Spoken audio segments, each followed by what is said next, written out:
नमस्कार मित्रांनो, ठरलं तर मग या सिरियलमध्ये काय घडलं आपण ते बघणार आहोत. अर्जुननी सचिनचं लफडं पुन्हा एकदा पकडलेला असून तो तिला अस्मितासमोर घेऊन येतो.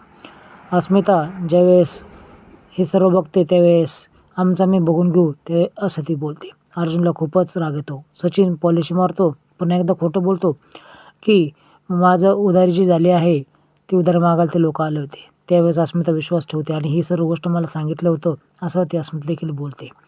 अर्जुनला खूप राग येतो आणि हे दोघांना एकत्र बघून त्याला त्रास होतो आणि तो तिथून निघून जातो.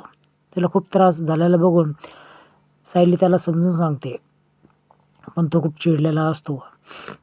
शेवटी तो कसावासा त्याचा राग शांत करतो. सायली आणि अर्जुन काहीतरी प्लॅनिंग करतात. झोपल्यानंतर सकाळी ते खूप उशिरा उठतात. उशिरा उठल्यानंतर तिला खूप घाई असते कारण घरामध्ये होळीचा कार्यक्रम असतो. कल्पना आणि हे बघतात की सर्व पुरणाचं सामान तयार झालं आहे. स्वयंपाक देखील तयार व्हायची, फक्त पोळ्या लाटण्याची वेळ बाकी आहे. त्यावेळेस पुरण कोणी भिजू घातलं हे काहीच कळत नाही, कारण सायली आणि कोणी घातलं नसतं तर ते प्रियाने घातलेलं असतं. तर प्रियाचा हा सोज्वळपणा पाहून सर्वांनाच आश्चर्य वाटतं. सर्वजण बघतच बसतात. त्यावेळेस हे देखील काहीतरी नाटक असेल असं रविराज बोलतो आणि अश्विन तर चक्क तिची बाजू घेतो. पण सायली आणि अर्जुनला कळतं की नागराज पकडला गेला आहे ना, आता ही पकडलं जाईल म्हणून हे सगळं नाटक आहे. आता अस्मिता खूप गाढ झोपलेली असते. कल्पना आणि ते तिला उठवायला जातात, पण जायफळ पावडरमुळे तिला खूप झोप लागलेली असते.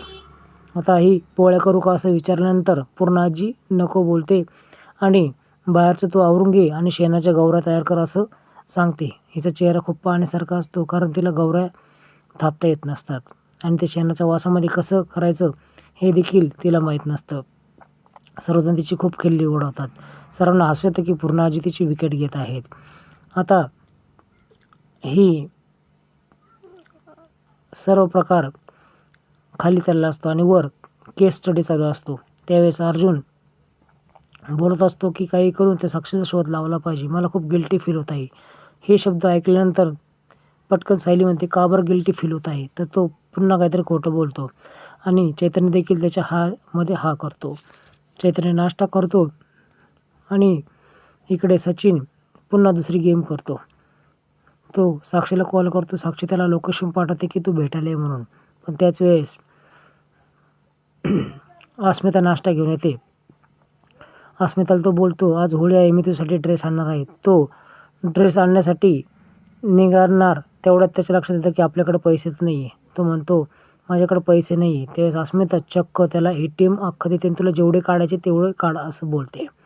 आता याची गेम सक्सेस झालेली असते कारण त्या पैशामधून तो साक्षीवर पैसे उडवणार असतो.